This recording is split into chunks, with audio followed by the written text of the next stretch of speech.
Most toxic person of the decade ఎవరైనా ఉన్నారంటే అది ఈయననే. ఏది ట్రెండింగ్ ఉంటే అది ముందు వెనక ఏం తెలుసుకోకుండా రీసెర్చ్ చేయకుండా నోటికి ఎంత వస్తే అంత అడ్డు అదుపు లేకుండా మాట్లాడతారు. ఆ బెట్టింగ్ విషయంలో అవతల వాళ్ళని తిట్టడం వల్ల ఫాలోవర్స్ వస్తారన్న లాజిక్ పట్టుకొని ఏది ట్రెండింగ్ ఉంటే అది. మన దేశాన్ని తక్కువ చేసి మాట్లాడినాడు, అవతల వాళ్ళ తల్లులను లకారాలతో దూషించినాడు. ఈ రోజు పెద్ద మనిషిలా వచ్చి ఉమెన్ గురించి మాట్లాడుతున్నాడు. ఆ ఉమెన్ గురించి మాట్లాడే దాంట్లో కూడా మాటకు ముందు మాటకు తర్వాత లకారాలతో దూషిస్తున్నాడు. అసలు ఉమెన్ ని లకారాలతో దూషించే నీకు ఉమెన్ గురించి మాట్లాడే హక్కు ఎట్లుంది? గరికపాటి నరసింహారావు గారిని బూతులు తిడుతున్నావు, సీతమ్మ తల్లిని అవమానిస్తున్నావు, ద్రౌపది దేవిని అవమానిస్తున్నావు. సీతమ్మ తల్లిని ఎత్తుకెళ్లినందుకే రావణ సంహారం జరిగింది, ద్రౌపది దేవిని అవమానించినందుకే కురుక్షేత్ర సంగ్రామం జరిగింది. నువ్వు ఉమెన్ ని రెస్పెక్ట్ చేస్తున్నావా? ట్రావెలింగ్ వల్ల ఎక్కువ ఫాలోవర్స్ వస్తలేరని, అవతల వాళ్ళని బూతులు తిట్టడం వల్లనే ఫాలోవర్స్ వస్తారని నమ్మి ఆటగాడు అన్న పదం వల్ల ఫేమస్ అయినావని ఎప్పుడు బూతులేనా? నువ్వు ఈ రోజు ఉమెన్ డ్రెస్సింగ్ గురించి మాట్లాడుతున్నావు, మరి ఆ రోజు దీప్తి సునైనా గారి డ్రెస్సింగ్ గురించి అసభ్యంగా మాట్లాడిన రోజు ఏది ట్రెండింగ్ ఉంటే అది. నీకు నిజంగా ఉమెన్ మీద రెస్పెక్ట్ ఉంటే, ఉమెన్ ఎంపవర్మెంట్ ని కోరుకున్నవాడు అయితే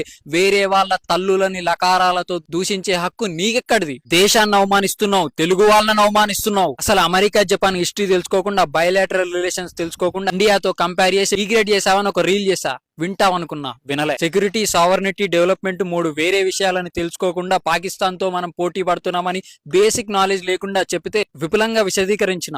ఆత్మ పరిశీలన చేసుకుంటావనుకున్నా, చేసుకోలే. సిఏఏ, ఎన్ఆర్సీ గురించి బేసిక్ నాలెడ్జ్ లేకుండా 1947 partition of Bharat 2 nation theory గురించి తెలుసుకోకుండా నోటికి ఏదొస్తే అది వాగితే అది కాదు ఇది నిజం అని చెప్పిన. పద్ధతి మార్చుకో అని చెప్పిన, మార్చుకోలే. నీకు ట్రెండింగ్ మాత్రమే ముఖ్యం, రిసెర్చ్ కాదు, నాలెడ్జ్ కాదు, అవతల వాళ్ళ ఎమోషన్స్ కాదు. ట్రెండింగ్ లో ఉన్న వాళ్ళని బూతులు తిడితే ఫాలోవర్స్ వస్తారనుకుంటావు, ఎంత తిడితే అంత ఫాలోవర్స్ అనుకుంటావు. మర్యాదగా చెప్తున్నా, గరికపాటి నరసింహారావు గారికి, సీతమ్మ తల్లికి, ద్రౌపది దేవికి స్త్రీలను అవమానించినందుకు బహిరంగ క్షమాపణ చెప్పు. లేకపోతే గుర్తుపెట్టుకో, అన్వేష్ గుర్తుపెట్టుకో, నీ పతనం మొదలవుతాది. నీ పతనం మొదలైతాదని ఈ వైద్యుల మారుతి కాదు, సగటు సామాన్యుడు చెప్పే రోజు వస్తాది. ఆ పొద్దు అట్లా మాట్లాడినానే ఈ రోజు ఈ గతి వచ్చింది అని పొర్లుకుంటూ ఏడ్చే రోజు వస్తాది, గుర్తుపెట్టుకో. మిత్రులారా, ఇలాంటి టాక్సిక్ పీపుల్ ని మనం ఎంకరేజ్ చేయాల్సిన అవసరం లేదు. ముఖ్యంగా తెలుగు వాళ్ళంటే బూతులు మాట్లాడితేనే ఫాలోవర్స్ వస్తారు అన్న ఎగ్జాంపుల్ ని బ్రేక్ చేద్దాం. ఇలాంటి వాళ్ళు సమాజానికే కాదు దేశానికే ప్రమాదం. మిత్రులారా, నా ఈ మాటలతో మీరు ఏమాత్రం అంగీకరించిన స్టోరీస్ పెట్టి ట్యాగ్ చేయండి, రీపోస్ట్ చేయండి, షేర్ చేయండి. తెలుగు వాళ్ళ ఆదరణ చూశాడు, ఇప్పుడు తెలుగు వాళ్ళ వ్యతిరేకత చూస్తాడు.